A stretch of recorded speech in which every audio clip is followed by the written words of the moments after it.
네, 여러분 안녕하세요. 매지원을 말씀드립니다. 매지원이 14% 근처나 반전을 강력하게 했어요. 자, 이거는 여러분 공매도 해제가 하루 동안에 이제 됐죠. 네, 그 영향도 좀 받은 겁니다. 물론 다른 이유도 있죠. 네, 다른 뭐 중요한 이유도 있습니다. 뭐 제가 여러분들한테 말씀을 드렸다시피 뭐 그런 것도 있고.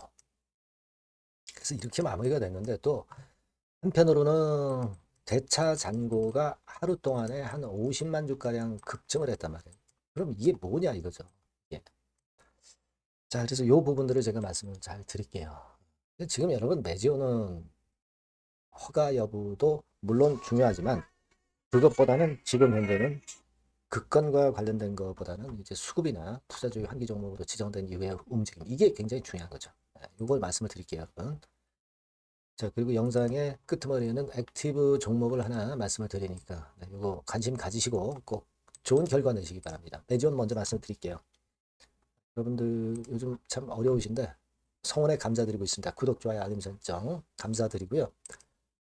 그리고 제가 이제 영상으로 이렇게 드리는 거는 하나의 그 방향을 말씀을 드리는 거지만 지금 현재 입장이에요. 그러니까 이게 실시간으로는 변하잖아요. 실시간으로 변하기 때문에 이 부분을 여러분들이 꼭 수정 보완을 하셔야 됩니다. 그러니까 그런 것들은 제가 텔방에서 수정 보완을 해드리니까 꼭 매지원 입장이라고 문자를 주시면 제가 텔방에 초대해 드릴 거예요. 그걸 꼭 보완을 하시라는 말씀 드리고 싶습니다. 자, 지금 우리가 이런 반전이 나와서 좀 다행이다 이렇게 생각하는데 사실 목요일장까지 물량이 급한 물량들이 나온다 이렇게 말씀드렸잖아요. 여러분 그러니까 이번에 코스닥 150 지수에서 빠지면서 코스닥 150 지수를 추종하는 게 이제 패시브 자금이죠. 패시브 ETF라든가 패시브 펀드라든가 이런 건들 그죠? 이런 것들은 여하튼 매주를 갖고 있으면 제외되는데 갖고 있으면 추적 오차가 나기 때문에 되게 팔 수밖에 없어요. 그죠? 그러니까 그 물량들은 거의 다 나온 거라고 봐야 되지 않나 싶은 건데요. 다만 이제 요거 말고 이른바 액티브라는 게 있죠. 종목별로 공략하는 이 액티브. 액티브에서는 그 뭐 제외되면은 바로 팔아라 이런 강제 규정은 없기 때문에 액티브에서는 잔량은 좀 남아 있을 수는 있어요.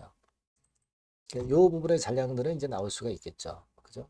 근데 중요한 거는 매지원의 물량이 이 두 가지가 있는데 한 가지는 일단락 됐다는 얘기죠. 그것만 해도 매물 부담이 많이 가벼워졌다는 거. 이렇게 생각하시라는 거예요. 그죠? 그렇게 말씀을 좀 드리고 싶고.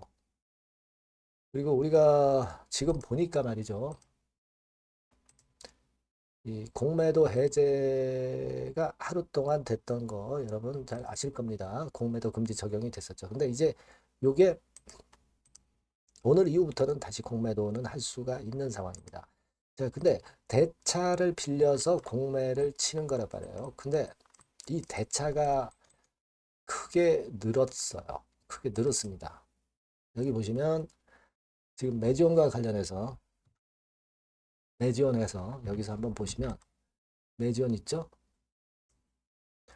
그러니까 57만 6천 주가 대차가 늘었단 말이에요. 5, 60만 주 정도 갑자기 늘었다. 이거는 그러면 여러분도 이렇게 생각하실 거예요. 대차가 일단 증가 많이 했으니까 이게 또 공매도로 이어지지 않겠나.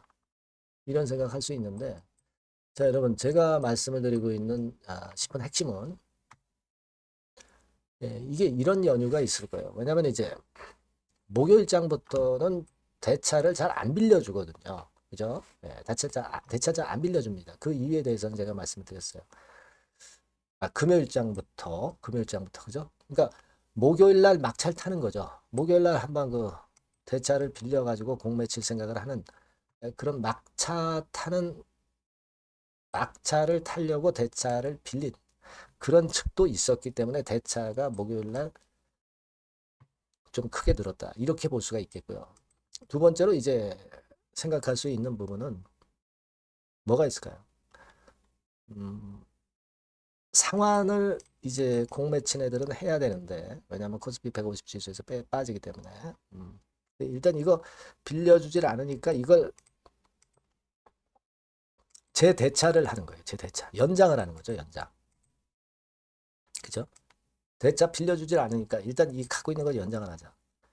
그러니까 요 재대차 물량도 대차 증가한 걸로 잡힌단 말이에요. 그래서 수치적으로 증가했다. 이렇게 볼 수 있는 겁니다. 그죠? 그리고 또 하나는 이 대차라는 게 꼭 공매로 이어지질 않는단 말이에요. 차익 거래나 또는 뭐 해지용으로 필요하기 때문에 대차를 빌리는 거 그런 측면들이 좀 있습니다. 그러니까 이게 어떤 공매를 불러일으킬 대차 증가가 아닌 물량이 늘어서 대차가 증가한 것이다. 이렇게 볼 수 있다는 거예요. 이렇게 그 생각을 하시면 될 것 같습니다. 예, 그죠? 네, 제가 일단 좀 알기 쉽게 설명을 좀 드렸으니까 여러분도 아마 감을 잡으셨을 것으로 그렇게 보여집니다. 그러니까 중요한 팩트는 뭐냐면요. 여하튼 패시브 쪽 물량은 거의 막 다 나왔다. 그죠? 다만 액티브 쪽 물량만 좀 남아 있는 것이다. 근데 전체적인 물량이 패시브가 다 빠져나왔기 때문에 물량이 줄어들 수밖에 없죠. 매도 물량이. 그렇기 때문에 우리가 이 부분을 감안하고 좀 봐야 되겠다. 그러니까 지금은 어떤 단기 충격이 어느 정도 흡수가 되지 않았느냐 이렇게 볼 수 있다는 거죠. 가격적으로도 18만 원 선에서 7만 원의 저점을 최근에 찍으면서 한 3분의 1 토막 난 시점, 낙폭 과대 효과도 있고요. 이런 부분들을 좀 감안을 해야 되지 않겠나. 저는 그런 말씀을 좀 드리고 싶은 겁니다. 외인들은 좀 들어왔죠. 기관은 대량 매도를 쳤는데 투신 같은 데는 이거는 이제 펀드 물량이에요. 펀드. 그죠? 금융투자는 그러면 어떻게 되느냐. 금융투자는 이건 ETF에 설정이 돼 있으면은 ETF에 설정이 된 거는 이거는 뭐 일단 패시브냐 액티브에 따라서 좀 틀리죠. 그렇게 볼 필요가 있고 여하튼 투시는 이게 펀드 같은 데서 나온 물량이다. 이게 최고조에 달한 거죠. 결국 오늘이 이제 패시브 쪽을 팔 수 있는 마지막 날이니까 되게 그렇게 우리가 감 잡을 수 있겠다 하는 생각을 합니다. 매지온이 이번에 투자주의 환기 종목으로 지정이 되면서 참 어려운 그런 상황을 맞이를 했습니다만은 거기서 좀 벗어나는 그런 기미가 좀 있는 것이다라고 우리가 해석할 수 있는 지금 현재 상황일 수 있습니다. 그래서 이 부분을 좀 보자고. 그리고 매지온의 최대 관심사는 승인 여부입니다. 근데 지금 이 승인이 안 됐어요. 허가가 실패가 됐습니까? 임장이 실패를 했습니까? 아니거든요. 이 그러니까 그 가장 중요한 주가를 올릴 수 있는 모멘텀은 살아 있다는 거. 네, 이 부분을 여러분들이 좀 생각을 해야 되지 않겠나 그렇게 판단이 됩니다. 알겠죠? 아까도 말씀드렸지만 우리가 이 영상은 항상 느리니까 여러분들이 꼭 실시간으로 체킹을 하고 같이 소통을 하는 게 굉장히 유리하십니다. 그러니까 매지원이라고 문자를 주시거나 또는 무료 텔레그램 방 들어오시려면 매지원 입장 이렇게 문자를 주시면 제가 텔레그램에 초대드려서 바로 실시간으로 제가 여러분과 같이 할 겁니다. 어려울 때는 같이 머리를 맞대봐야죠, 여러분. 그죠? 그렇게 봅니다. 문자 많이 주시고요. 그리고 제가 액티브 종목을 말씀드린다고 했으니까 요거 매매 잘하셔서 대박 내시기 바랍니다. 네, 여러분 이제는 말이죠. 액티브 ETF가 새로 출범하는 거를 여러분들이 잘 알고 이 액티브 종목을 집중 공략을 하셔야 됩니다. 그래서 제가 액티브 종목을 말씀을 드릴 거예요. 그러니까 여러분 요즘 그 지수 ETF를 투자하는 것은요, 네, 이미 한물 가버린 겁니다. 네, 이제는 지수가 한 차례 큰 폭으로 급등했다가 흔드는 그런 패턴이기 때문에 이제는 다시 그 코스닥 쪽에서 출범하는 액티브 ETF를 봐야 돼요. 근데 여러분들이 뭐 ETF를 하라는 말씀이 아니라 그 액티브 ETF에 편입이 될 종목을 해야 된다는 거예요. 예. 그냥 뭐 개인들 사는 종목들이 되는 건 절대 아니고요. 실제로 이 액티브에 편입이 되는 종목들, 네, 이런 종목들만이 차별적으로 또 큰 시세를 낼 거예요. 물론 여러분 코스닥 쪽 액티브 쪽 ETF가 새로 출범하는 겁니다, 여러분. 그걸 여러분들이 주목을 하실 필요가 있다. 그래서 여기에 대한 말씀을 제가 드리려고 해요. 그래서 삼성하고 타임폴리오 쪽에서 먼저 이제 시작을 하는데 시작을 할 따름이고 이걸로 그냥 끝이 아니라 계속 연이어질 수 있다는 부분들을 여러분들이 생각하셔야 됩니다. 그러니까 결국 이제 이 기관에서 만드는 이 기관에서 만지는 종목들만 될 수밖에 없는 그런 패턴이 될 가능성이 높다는 거죠. 아마 기사들을 통해서 어느 정도 여러분들이 감 잡고 계실 겁니다. 그거거든요. 그래서 우리가 이 액티브 종목을 해야 된다. 이걸 우리가 공략을 해야 된다. 이 말씀을 좀 드리고 싶은 거예요. 네. 다시 말씀드리지만 지수 ETF 쪽 관련주들은 사실 한물 같습니다. 이제는 진짜 그 종목들 중에서 액티브 자산운용 쪽들이 간택하는 종목들만 간다 이거예요. 그래서 여러분도 잘 아시겠지만 이제 삼성 액티브하고 타임폴리오부터 이제 시작이 되는데 이게 그냥 한 달 뭐 이렇게 해서 끝나는 게 아니라 계속 뭐 몇 달간 계속 이어질 거다라는 얘기죠. 이 부분을 주목하셔야 돼요. 삼성에서는 예를 들면 코스닥 핵심 성장주에 집중 투자를 합니다. 어리버리한 종목들은 투자를 안 한단 말이에요. 그러니까 이런 쪽만 올라갈 거예요. 그리고 타임폴리오 같은 경우는 신성장 종목 이쪽을 주로 공략을 하는 거예요. 그겁니다, 여러분. 그래서 여기 그 제가 설명을 드렸지만은 국내 증시 역사상 최초입니다. 코스닥 비교지수 액티브 ETF가 등장하는 겁니다. 그러니까 기초 지수를 단순히 복제하지 않고, 그러니까 지수 쪽 ETF가 아니라는 얘기예요. 지수 쪽 ETF는 주로 이제 패시브라고 그러죠. 패시브.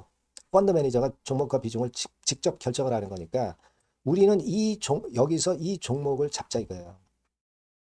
아시겠습니까? 시총 상위주에 대한 쏠림 현상이 됐던 거는 이거는 지수 ETF예요. 그죠? 그러니까 종목별 차별화 장세 대응에 용이하다는 겁니다. 이걸 우리가 명확히 파악하고 대응을 하셔야 된다는 얘기예요. 그래서 여러분 여기 나와 있지만 액티브 ETF하고 패시브 ETF하고 비교를 하는 거 나와 있습니다만 패시브 ETF는 지수에 투자를 하는 거고 액티브 ETF는 종목에 투자를 하는 거다. 모든 종목 투자하는 게 아니라 액기스 종목만 한다 이거예요. 그러니까 시장 지수 대비해서 초과 수익 날 가능성이 상당히 높고 운용력이 종목과 비중을 직접 선택하는 거다. 이런 얘기죠.